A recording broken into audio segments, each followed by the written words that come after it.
There are these girls, and they're like stopgap lesbians.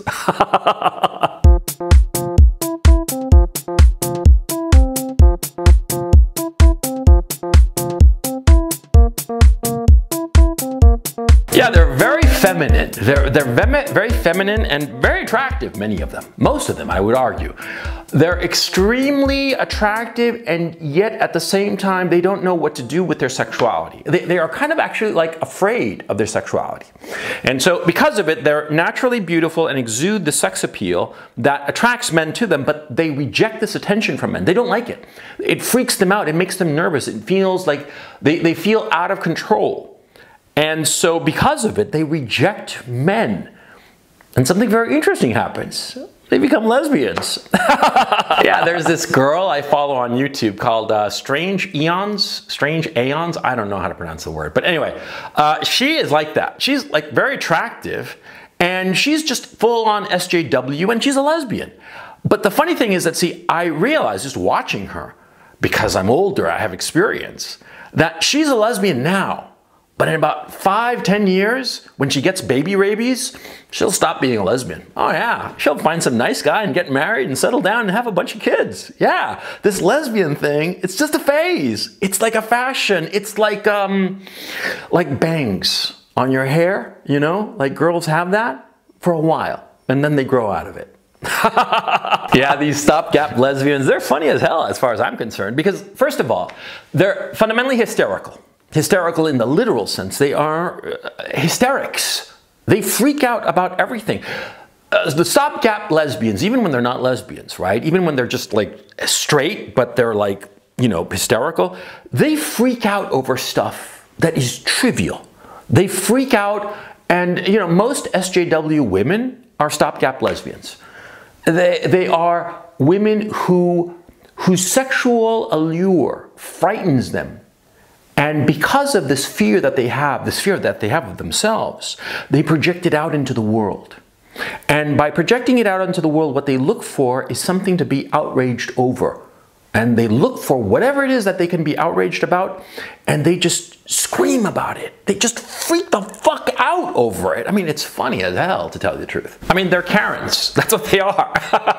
They are Karens. They are outraged about shit. They are outraged, and they are always the person who's going to call your manager, and always, by the way, they have this vocal fry. They talk like they're croaking, like the frog is about to die. And I don't quite know why it is that they are like this, but they are. Well, the thing is, see, stereotypes, why do stereotypes emerge? Well, stereotypes are an inference. They are an inductive inference. That is, you've seen so many examples of something that you infer that the next time you meet something, it's going to be like that, and it often is not, it is. That's what an inductive inference is, and that's what a stereotype comes from. And I have this stereotype, and I'm telling you the stereotype because it's true, because there are so many women like this. And you have to be very, very careful with these women. And if you're smart, you don't interact with them much, because these stopgap lesbians, these women who are hysterical and freaked out over their own sexuality, they might turn their negative attention on you and make your life a living hell. Yeah, because see, these women, they, on the one hand, love the attention that they get because of their sexual allure, but on the other hand, once they actually get the attention of whatever guy, all of a sudden they get very fearful of it. And out of their fear, they'll flip that around and attack the guy and say, you're sexually assaulting me, or sexually harassing me, or whatever the hell. See? And so it's like, on the one hand, it's like they want to draw in the attention of the guy, and on the other hand, they fear it and they want to push it back. And so they attack you, and they come up with all kinds of crazy ass stuff that's lies. That's lies that can wreck a life. Believe me. Yeah, the woman who claimed that I had sexually assaulted her and harassed her at Dartmouth College, I did a whole video about it. You can find it right here. And that was bullshit. But that woman, she was a typical stopgap lesbian. She was a typical type, because it's not merely a Karen. A Karen, I would argue, is like sort of like a subset of this breed of stopgap lesbian. And what's going on with them is that they want to draw in the attention of a man, and once they get it, it makes them afraid, and so they attack him. And it's a constant push-pull, and that's why many of them become lesbians, but temporary lesbians, like the name implies. Because what happens is that, see, when they are in a lesbian relationship, see, the lesbian woman is a woman. And even though the lesbian partner of the stopgap lesbian might be a quote-unquote butch, she is a woman just like this very insecure stopgap lesbian, and so she can manage her. She can manage her, and also because she has greater sexual allure than her butch partner, and so because of it, she can manipulate the situation very easily to her advantage because she understands other women. See, that's a key issue. And the key reason that a stopgap lesbian has this weird hysterical relationship with men and with society at large, because she doesn't fundamentally understand men, but she does understand other women. And so therefore she floats into lesbian relationships, especially in college. They always say that they're like experimenting with their sexuality.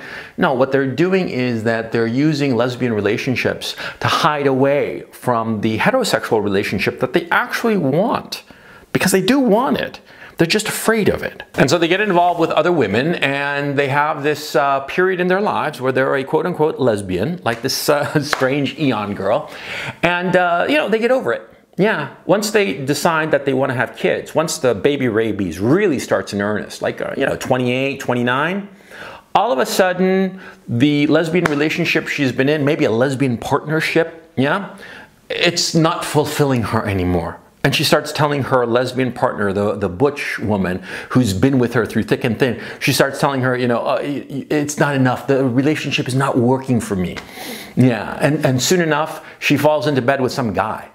Yeah, the guy who can give her babies. Yeah, that's what happens. It's like I said, it's a stereotype because it's true. Because it happens so many times. People don't change. There are relatively few stories in this world.